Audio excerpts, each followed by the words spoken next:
Hello and thank you for watching another edition of ARFCOM News. For best results, please cast this episode to your smart TV and remember to wait 15 minutes after watching for full potency. This week we'll chat about Indiana's free gun permits, record gun sales, and control freaks who think they can stop the signal. But first, a word from our sponsor. If you like seeing stuff more than not seeing stuff, take a look at our sponsor, TNVC.com, your source for quality night vision gear to make you the bump in the night. One of the core reasons that most people are skeptical of so-called reasonable gun control is that we know the government is full of incompetence, corruption, and grift. Why should we grant even more power to a government that has already demonstrated it can't be trusted with what it has? Why should we give you universal background checks? You haven't even finished playing with your assault weapons ban. And what about those Jim Crow laws you wanted so badly? I mean, honestly, if you're not going to act like a responsible government, how can you expect to be treated like one? And what's this I hear about running illegal background checks? Gun Owners of America and the Virginia Citizens Defense League have filed a suit that alleges Virginia lied to the FBI in order to run voluntary background checks at gun shows. 5 years ago, Virginia passed a law that allows for the use of voluntary background checks at gun shows, but the FBI told Virginia that they could only run background checks for permits and licenses based on their interpretation of the law. So Governor Terry McAuliffe decided that silly words wouldn't get in his way, and his administration drafted an executive order that would create a permit out of thin air. The FBI agreed that this hypothetical permit system would satisfy federal law, but McAuliffe never actually issued the order. Even if he had, that doesn't mean he had the legal authority to do so.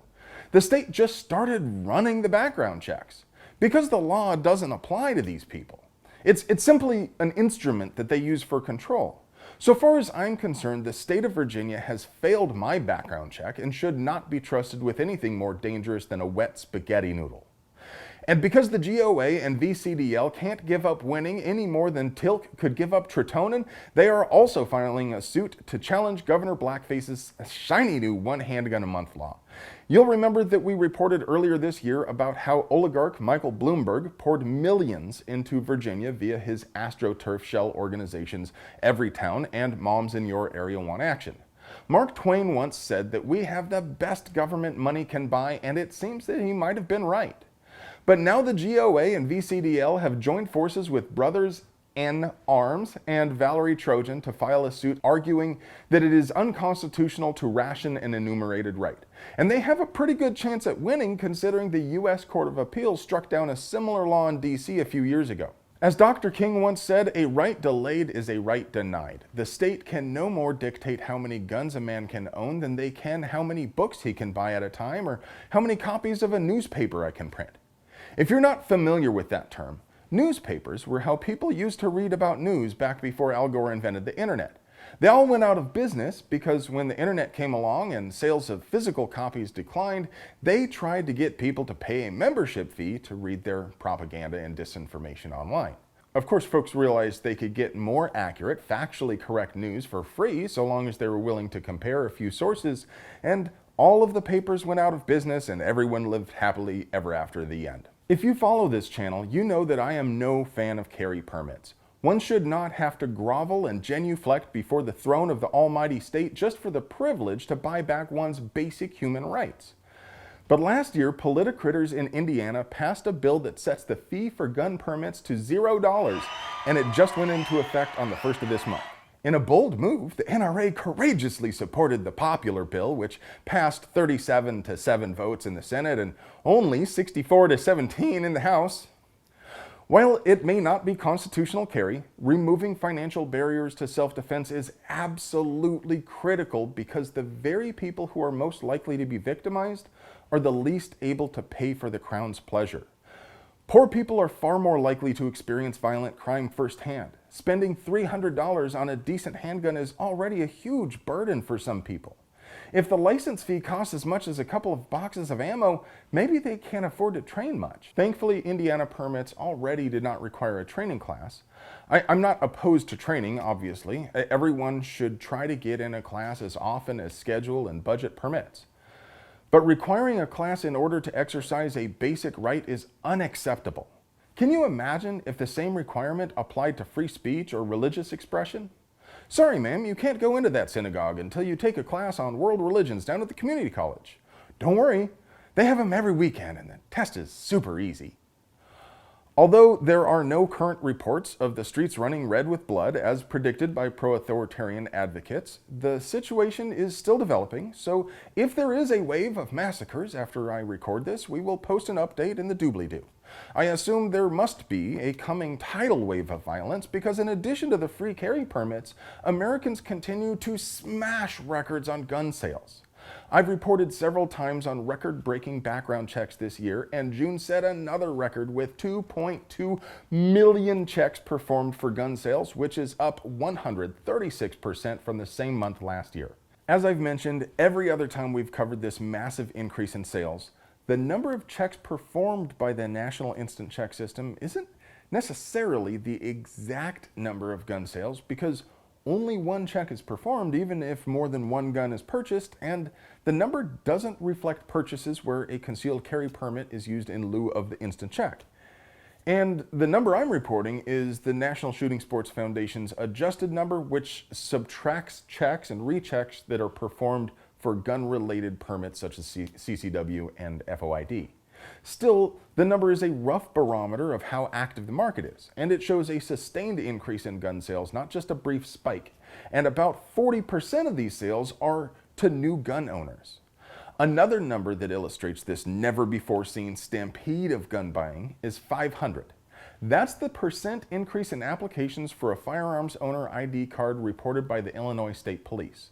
They received over 42,000 applications in just the first 2 weeks of June alone. Obviously, almost every one of those applications were from new gun owners because you need a government permission slip to legally possess a gun in Illinois. Does that mean that millions of people suddenly become hardline Second Amendment advocates who will immediately demand their elected public servants repeal the NFA? No, of course not. But it does mean they are a little less fearful of guns. They have experienced for themselves what restrictions are actually in place for buying a gun. They may be starting to get an inkling of how personal liberty interfaces with the ability to defend yourself, and most importantly, they'll be less easily manipulated by disingenuous control freaks. So all in all, these numbers are fantastic news. If you happen to be one of those new gun owners, welcome. Guns are soberingly powerful tools that demand cautious treatment, but they're also a great deal of fun. Please memorize and live the 4 rules of gun safety. Treat all firearms as if they are loaded and ready to fire. Never point the muzzle at anything you're not willing to put a hole in. Keep your finger away from the trigger until you have decided to fire. And finally, be sure of your target and what's beyond. You're going to have a great time, and don't forget to ask questions. The Colorado Supreme Court upheld that state's ban on standard capacity magazines, finding the legislation is a reasonable exercise of the police power that has neither the purpose nor effect of nullifying the right to bear arms in self-defense. Accordingly, the court affirms the judgment of the Court of Appeals. That might sound pretty bad on the surface, but it's important to note that they did not consider whether the ban is consistent with the U.S. Constitution, only whether it violates the Colorado Constitution. We emphasize that the Second Amendment applies with full force in Colorado, and our legislature may not enact any law in contravention of it. But plaintiffs have challenged HB 1224 only under the Colorado Constitution. The language used for the right to bear arms in the Colorado State Constitution is considerably less forceful than the Second Amendment. So the magazine ban isn't etched in stone yet, but that is a pretty significant setback. We've recently covered multiple stories related to banning those pesky ghost guns you keep hearing about. Now, Congressman Jamie Raskin has introduced H.R. 7468, also dubbed the Stop Home Manufacture of Ghost Guns Act of 2020, aimed at, well, it's in the title. H.R. 7468 seeks to amend the Title 18 United States Code Section 922 to make it unlawful for anyone other than a licensed dealer or manufacturer to transfer, offer to transfer, or possess a firearm manufacturing machine. And firearm manufacturing machine is defined as a device designed or redesigned, made or remade, and intended to be used primarily to make or convert a product into a frame or receiver for a firearm, and any combination of parts designed or intended for use in making a device described in subparagraph A, or whatever. You could read it. So if I'm reading this right, it would ban the Ghost Gunner desktop CNC machine or other products similar to it that are marketed and intended to be used for guns. But it seems like all you'd have to do is change the product name and stop marketing it as being intended for making guns for the exact same product to still be legal. So long as it's legitimately useful for doing other things and the manufacturer never intended it to be used for guns, it wouldn't be banned, I think. Maybe I'm missing something, but to me it seems like this bill would have virtually no real impact unless they amend it to include anything that could be used to make a gun, and now you're banning drills and files. According to Raskin's website, the bill is intended to prohibit the sale of metal milling machines that turn private individuals into de facto gun manufacturers and dealers in their own homes. But we've been over this before. You can't stop the signal, Mal. What are they going to do? Ban all CNC machines, mills, 3D printers, and so on? I mean, make you register them all? Federally, it's not illegal to manufacture anything you could purchase without a permission slip, so this is just an ineffectual attempt to add some red tape and make it harder for the average Joe to complete an 80% build kit. Speaking of 80% kits, Strike Industries has announced a new 80% frame based on the Glock pattern is now available for pre-order. It's a G19 sized frame compatible with Gen 3 parts, and it will be manufactured by Polymer 80, but it has more of a Gucci Glock look to it. If you're not familiar with these 80% polymer frames, they get their name from the idea that they're about 80% finished. The end user is responsible for removing material to complete the receiver by milling. It might sound like it requires significant skill or special tools, but it really doesn't. The kit comes with a plastic jig and all the tools you need to complete the frame, except for a drill press, end mill bit, and cross vise. Would this kit be affected by Rascally Raskin's bill? I don't think so, but I'm not a lawyer. There was a time when Remington products were highly regarded, but over the past decade or so, the company's lost a lot of prestige in a series of unfortunate events. Their decline arguably began with their acquisition by Cerberus in 2007. The same year, Cerberus also acquired Chrysler, and we know how well that worked. The interwebs largely agreed that quality declined afterward. There was a major recall of Model 700 rifles because they would occasionally discharge without touching the trigger when the user closed the bolt. And the company spent a great deal of money fighting lawsuits from the families of Sandy Hook victims. Then there was the bungled launch of the R1. Ultimately, it's just been too much for the company, and they are likely on the verge of filing Chapter 11. That might or might not mean the end of Remington, though. It's possible they might be purchased by the Navajo Nation, which might also insulate them from personal injury claims. Well, folks, that's all the news that I can load into this episode. I hope you enjoy watching half as much as I enjoy making these. If you think I earned it, please like, share, comment, and subscribe, because that's how our robot overlords measure the value of our lives. Please, I want to live.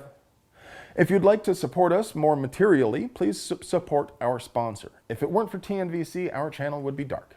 Get it? Dark. If you made it all the way to the end of this video, we want to give you a special thank you. So the first 5 people to post "You Can't Stop the Signal" in the YouTube comments get 3 special edition SHOT 2020 stickers. I love you. What? Behind the rabbit? No, he's the rabbit. It's got huge fangs!